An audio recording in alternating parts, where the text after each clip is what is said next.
Normally, I'm going to try to do two roots type albums each week, um, and relatively recent stuff, like a couple weeks old maybe, or even just out last Friday. Uh, but I thought, in the interest of getting the podcast rolling, Quay podcast, and because I've got a long back catalog now of stuff that I've liked but haven't podcasted. Um, I thought I would do another episode right now uh, about a couple albums I really loved last year. They're in my top 10 for Splice Today, the excellent website at Splice Today. My top 10 country albums for 2023. Wild and Precious Life by Duane Betts, and She's an Angel by Gray Delisle. I just ended up the year kind of listening to those two albums maybe more heavily than any others. And, even though I included them in my top 10, I hadn't really written about them previously, and I just wanted to enthuse about them a little more. So, Duane Betts. If you're of a certain age, boy, that name really rings some bells. Yes, this is Richard Dickie Betts.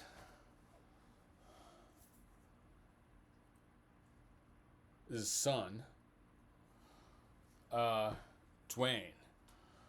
Dickie Betts being the Allman Brothers' great guitar player. Duane Betts being his son, named after Duane Allman, the other great guitar player in the Allman Brothers band, the slide player. Duane seems to play both slide and very much in his father's mode. He looks like his dad, and he sounds like his dad. Now, that might be annoying. It's not in this case. Like, I just found this album really charming and wonderful and original enough. You know what I mean? Original enough that, or what people mean by Southern rock, I don't know. It's a long, complex story. Originally, I'm going to say it's the Allman Brothers sound is Southern rock. And then, of course, you have all kinds of different blooms. Marshall Tucker, 38 Special. Maybe Atlanta Rhythm Section is an interesting case. Or Leonard Skinner. Okay, I guess you can't say Leonard Skinner isn't Southern rock. Maybe Allman Brothers and Leonard Skinner are the paradigm cases, all right? A lot of that material is pretty mediocre to begin with, though not the early Allman Brothers albums, for God's sakes. Or the early Leonard Skinner albums, which are really great, actually, great rock albums. Marshall Tucker was more of a mixed bag, and 38 Special, etc. Right, but now when people talk about Southern rock, all they seem to mean these days is like a country artist is doing some 12-bar rock and roll style stuff or something.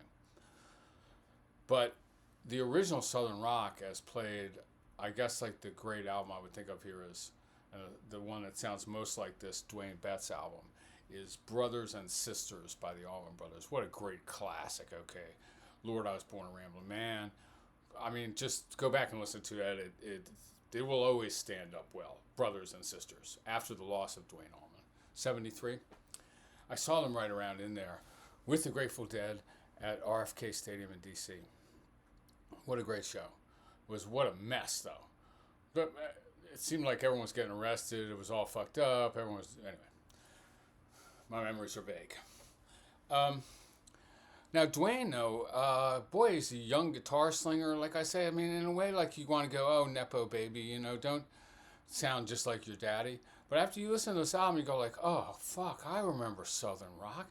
That shit was fucking great, all right? No one did it like they did it then. This stuff has a lilt to it and a precision. All kinds of rootedness in the blues and country traditions. And it just comes through effortlessly as if, the time has folded when you listen to this Duane Betts album. So let's try a couple cuts off it maybe. I mean, again, my sound system isn't exactly going to be impressive here. And now I'm not finding it, but we will do it. Let's try this one just to get the sound. I think it's got a beautiful little riff. Like I found, I played this song Colors Fade a couple of times, and I found it just running through my head over and over again, or just thinking about it as I woke up in the morning and shit, a little bit. Same thing used to happen with Dickie's riffs in '75.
I like the vocals too. They have a reference to Greg Allman in them, and he's not trying too hard, right? He's not like Roy Orbison or whatever. He's not operatically, but he's really solid Southern rock singer, man. Maybe he's been playing with the Tedeschi Trucks band and shit, recording at their studio at least. All right, I guess one more example here.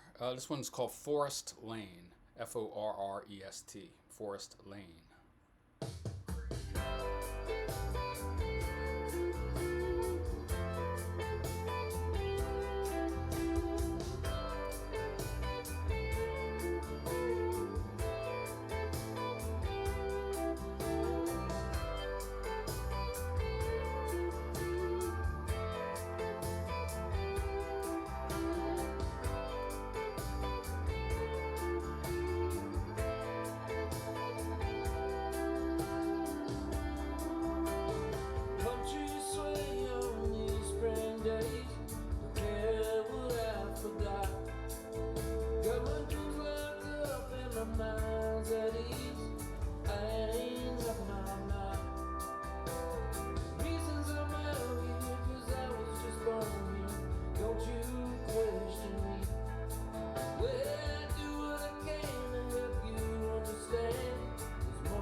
Pretty sweet, huh? Pretty traditional, and yet quite fresh sounding too, I think, Well, should I give you one more? How about Circles in the Stars, real quick? Boy, it sounds like the 70s too. And not fakey. So I'm not sure how that happened, but here it is. You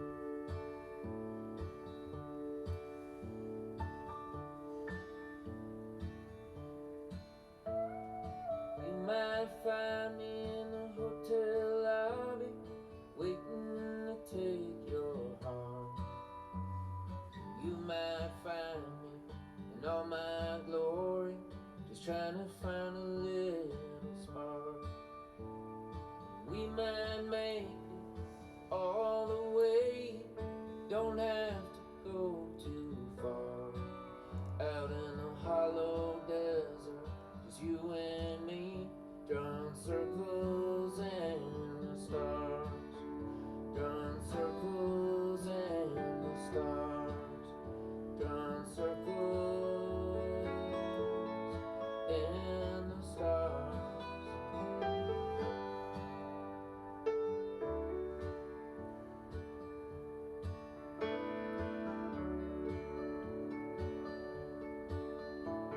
Not long ago, I was told you don't need much to get by. But with a sweet love, you have much more than all the silver and gold you can find. Now we're lying here in the sand, sunset by the tiki bar. And maybe later tonight we'll find ourselves drawing circles in the stars. Drawing circles in the stars. Drawing circles in the stars. Circles in the stars. And then it kicks in from there, actually, in a good way. Man, that's sweet. And I just found myself playing it over and over again over the last couple months. After I kind of discovered it late, after it was released in last summer, 23. All right, let's talk about really one of my favorite records last year, Grey Delisle. She's an Angel. I'd never heard of her. Have you heard of her? Well, we should have. And perhaps now we will. All right, she's for one thing that's characteristic about this album is a lot of it's really funny. I mean, in some ways it's a comedy album, like Ray Price back in the day or whatever. Ray Price, but the comedy songs are really great too. I love a lot of them. Like this one, which is called The Dog, and it's a duet with Ray Benson. Really one of my heroes, man. Both as a singer and a guitar player and a band leader of Asleep at the Wheel in Texas for all these years. And what a wonderful singer. He's done some great duets in his time, too, with different people, including within the band Asleep at the Wheel. But you got to get the concept of this song, which is that this couple would break up, except neither of them can leave their dog. This could have been Conway and Loretta. I don't think it was, though. Or, you know what I mean? All right.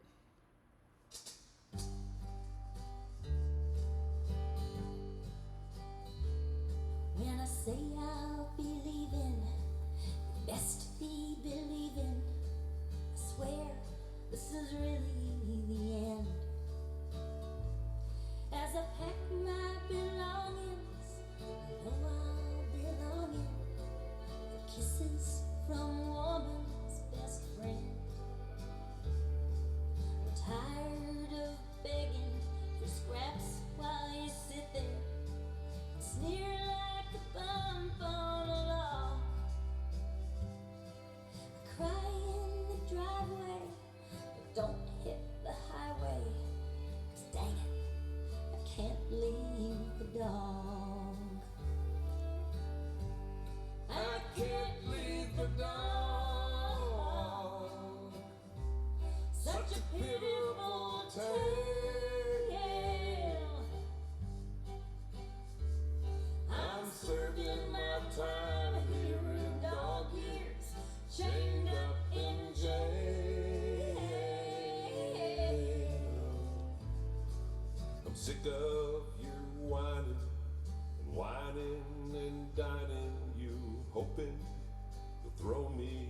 bone.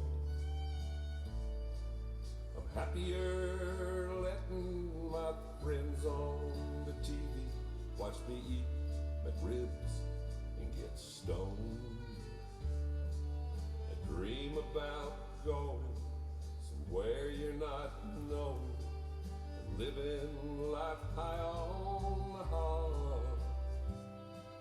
But I dry my tears with them brown fluffy ears and think, dang it, I can't leave the dog. We can't leave the dog. Such a pitiful tale.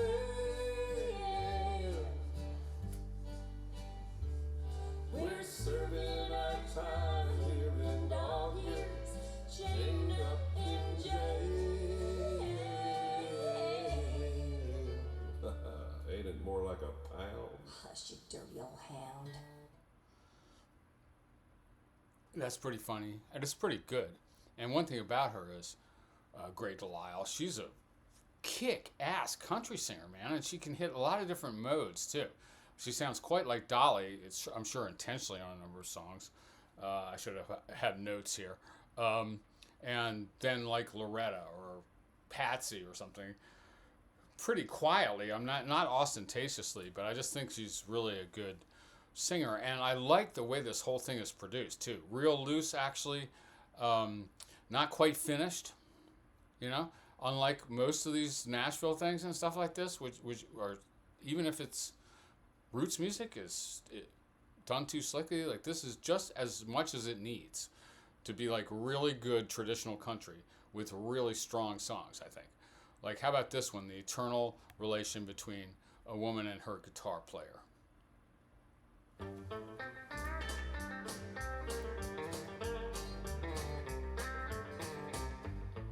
You know you're my favorite guitar player, and I know I've been stringing you along, but you can't write my name into the chorus of every she done a wrong love song. Quit picking on me, quit picking on me. I'm as sorry as I'll ever be. I don't like your middle finger when you change from C to D, and I don't like your picking when you're picking on me.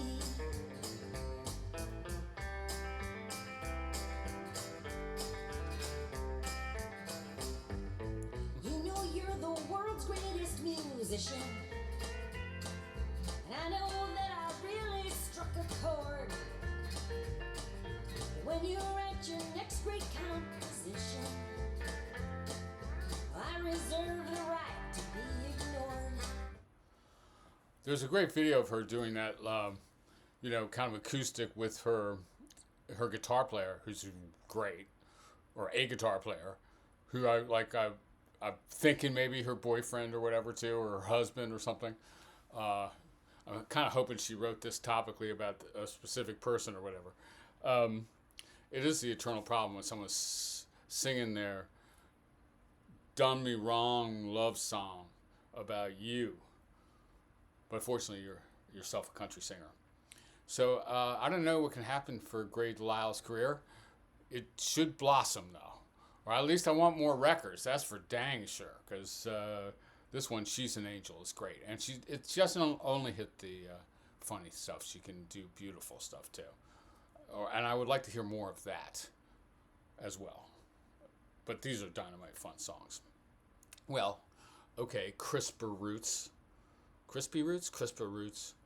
number 2. Same day, what is this, January 6th, 2024.